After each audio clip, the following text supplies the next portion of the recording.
اور یہ جیل ہے، کسی کا ڈرائنگ روم نہیں ہے، یہ وہ باتیں کدھر گئی؟ اب دوسری جو بات ہے جو ابھی انہوں نے بات کی کہ ایک صاحب باہر سے آئے اور ان کو ایک آج آپ نے عدالت کا ایون فیلڈز کے حوالے سے سنی بات جی. اور مریم صاحبہ کا جب فیصلہ آ رہا تھا تو ایون فیلڈز کی جو متعلق باتیں ہوئی تھی وہ تمام پروگرام آج چلائیں. اور آج جب وہ بار بار پوچھ رہے تھے کہ میاں، پہلے مریم کا پوچھا تھا، آج پوچھ رہے تھے کہ میاں نواز شریف کا کیا تعلق ایون فیلڈ سے اسٹیبلش ہوا، پتہ چلا نہیں.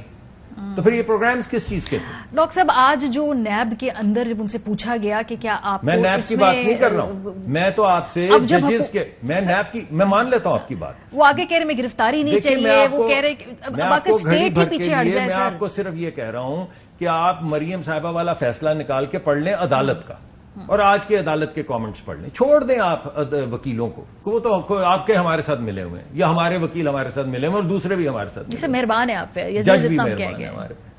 یعنی ایون فیلڈز کے مقدمے میں اگر کوئی ایویڈنس، جس وقت ایویڈنس اکٹھا ہو رہا تھا پی ایم ایل این کی حکومت تھی یا کیئر ٹیکر تھی، عمران خان صاحب کی حکومت تھی نا، وہ 12 بکس آئے، وہ جج بیٹھے، سپروائزری جج بیٹھے، ان کے نیچے جج بیٹھے. تو سب کے بعد اگر نواز شریف، آج یہ بات ہو رہی ہے کہ نواز شریف کا کوئی کاغذ ہے کہ اور سر یہ سب کچھ نا یہ 2018 کی حکومت سے پہلے تھا، جس کی آپ کی شکایات بھی ہیں، لیکن اب آپ چونکہ اس طرف جانا نہیں چاہتے، آپ کی حکومت سے پوچھتے ہیں، وہ سارے معاملات سر آپ نے اللہ پہ چھوڑ دیے نا. آپ جہاں مجھے وہ سارے معاملات اللہ پہ آپ نے چھوڑ دیے. دیکھیں اس ملک کو، اس میں کوئی شک نہیں، ہیلنگ کی ضرورت ہے، کوئی شک نہیں ہے اس میں. اور ابھی یہ جو آپ کے سارے گرجز جنہوں نے ڈریس کرنے، ان کے معاملات آپ نے اللہ پہ چھوڑ دیے. میں برابری کی بات کر رہا ہوں، آپ آج ذکر کر رہے ہیں. آپ کو یاد ہے وہ جب خان صاحب نے تقریر کی تھی کہ میں اس کا پنکھا اتار دوں گا، اس کا کولر اتار دوں گا، میں اس کو مونچھوں سے پکڑ کے موت کی کال کوٹری میں ڈالوں گا. آج ٹریڈ مل، سنیے، جیل میں ٹریڈ مل گئی ہے، جیل میں سائیکل گئی ہے. خان صاحب کا کمرہ بڑے کرنے کے لیے جیل کی دیواریں توڑی گئی ہیں. یہ وہ جیل سب کے لیے برابر ہوتی ہے، اور یہ جیل ہے، کسی کا ڈرائنگ روم نہیں ہے. یہ وہ باتیں کدھر گئی؟ ناصر صاحب آپ کو کیا لگتا ہے آج الیکشن کمیشن آف پاکستان کی اس پریس ریلیز کے بعد پیپلز پارٹی کو اب یقین ہے کہ بھئی تاریخ آ جائے گی الیکشن کی؟ وہ جو آپ کی تشویش ہے وہ تو آج کچھ حد تک دور ہو گئی ہوگی اس پریس ریلیز کے بعد.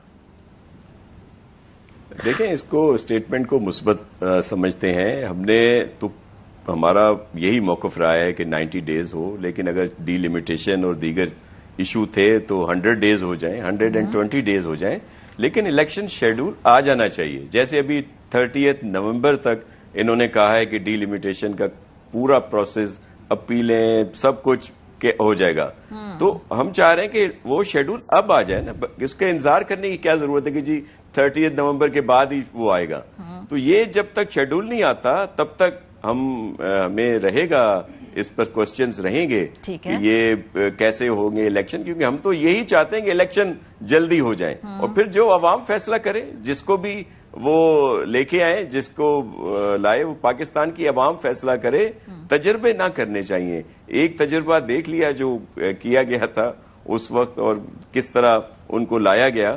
اب یہ پاکستان کے لوگ فیصلہ کریں، جس کے لیے بھی، جس کو بھی لیں. آپ یہ کہہ رہے ہیں کہ ابھی تک تاریخ آ جانی چاہیے، کیا وجہ ہے؟ آپ بھی کہہ رہے ہیں، باقی جماعتیں بھی کہہ رہی ہیں، کیوں نہیں ہو رہی؟ وائی؟ آپ کا کیا خیال ہے پیپلز پارٹی کا کیوں اناؤنس نہیں ہو رہی ہے؟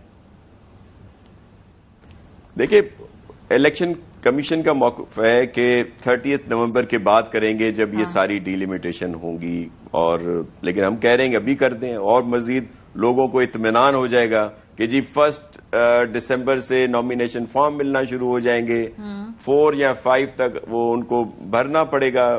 پھر جو بھی وہ ایک پورا سلسلہ، بھلے وہ جو جنوری کی انہوں نے ڈیٹ دی ہے اس تک چلا جائے، لیکن شیڈول تو آ جائے نا. ہمارا تو سمپل سا موقف ہے. سو ناصر میرا سوال یہی ہے، آپ کا کیا خیال ہے کہ یہ شیڈول کیوں نہیں آ رہا ہے؟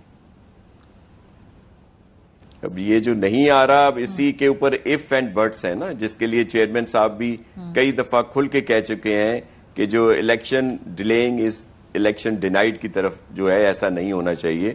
تو وہ ایک ہی حل ہے کہ وہ الیکشن شیڈول دے دیا جائے. تو اسی بات پہ بات آتی ہے کہ پھر وہ کہہ دیا جاتا ہے کہ جی ہم تو اس کا ہمارا تو واضح موقف رہا ہے کہ میاں صاحب کو جو سزائیں ہوئیں وہ غلط ہوئیں، کہ بیٹے سے تنخواہ نہ لینے پہ، یا یہ جو دوسرا آج ان کو اپیل کا حق ملا ہے، تو ہمیں تو اس پہ کوئی اعتراض نہیں ہے. قانون کو وہ فیس کریں آ کے، لیکن جو تاثر دیا جا رہا ہے، جس کی بات ہوئی یہاں پہ وہ ایک غلط ہے، جس پہ ہمارے لوگ اگر بات کرتے ہیں تو پھر کہا جاتا ہے کہ یہ میاں صاحب سے خوش نہیں ہے یا مسلم لیگ نون سے. ایسا نہیں ہے.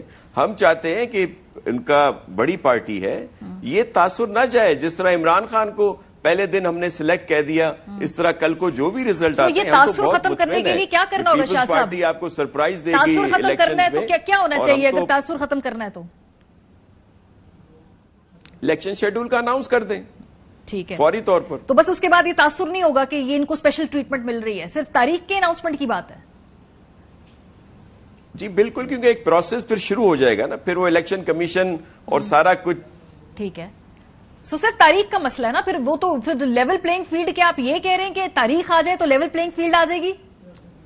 جب لیول پلینگ فیلڈ کو پتہ نہیں کیا سمجھ لیا گیا ہے کہ لیول پلینگ فیلڈ یہ ہے کہ جی چیف منسٹر ہمارا لگ جائے، منسٹرز ہمارے لگ جائے، ساری بیوروکریسی ہماری لگ جائے، ہم جس کو کہیں اٹھا کے لے جائیں یا جو بھی. ہم ایسا نہیں ہے. وہ جو یکساں چیئرمین صاحب کی دوبارہ سنے بات، جب بھی انہوں نے بات کی ہے انہوں نے کہا سب کو موقع ملنا چاہیے. ہم بالکل سمجھتے ہیں کہ جو اگر پی ٹی آئی کے لوگ ہیں، ظاہر ہے جو شدت پسند ہیں، جن کو کیسز کا سامنا ہے، اور جس طرح عمران خان صاحب نے لوگوں کو اکسایا 9 مئی پہ، لیکن جو اس وقت گرفتار ہیں وہاں پہ، جس میں خواتین ہیں، بچے ہیں، بزرگ ہیں، ان کو تو ٹوکن سزائیں دے کے چھوڑ دیا جائے. اصل مائنڈ سیٹ کو پکڑا جائے جس نے لوگوں کی ذہن سازی کی. ان سے تو ہماری بات نہیں ہو سکتی. ٹھیک ہے بیرسٹر صاحب، خان صاحب سے تو ہماری بات نہیں ہو سکتی جو جس طرح کا ان کا مائنڈ سیٹ ہے. لیکن دوسرے بہت سارے لوگ ہیں اب جو ان کے چھوڑ چکے ہیں، یعنی سر جنہوں گڈ نے یہ پی ٹی نئی آئی پارٹیز بنائی ہیں. یعنی آپ کہہ رہے ہیں گڈ پی ٹی آئی ایک bad P T I, good P T I سے بات ہو سکتی ہے؟ گڈ، بیڈ، بیٹر، ورسٹ جو بھی کہہ لیں، ہم اس مائنڈ سیٹ سے بات کبھی نہیں کریں گے، نہ اب نہ بعد میں. جنہوں نے 9 مئی کے واقعے کے جو ذمہ دار ہیں، جنہوں نے لوگوں کو اس بات پہ اکسایا، اور یہ پوری جتنے لوگ ان کو چھوڑ چکے انہوں نے خود آ کے بتایا ہے کہ اس میں خان صاحب تھے اور کچھ اور ان کے لوگ تھے. باقی لوگ جو بیٹھے ہوئے ہیں، بیرسٹر صاحب یہ صاف آدمی ہیں، ہم ان کے ساتھ تو بات کر سکتے ہیں. اچھی بات ہے. اسی لیے میرا خیال ہے مولانا فضل الرحمان صاحب نے بھی ان سے بات کی.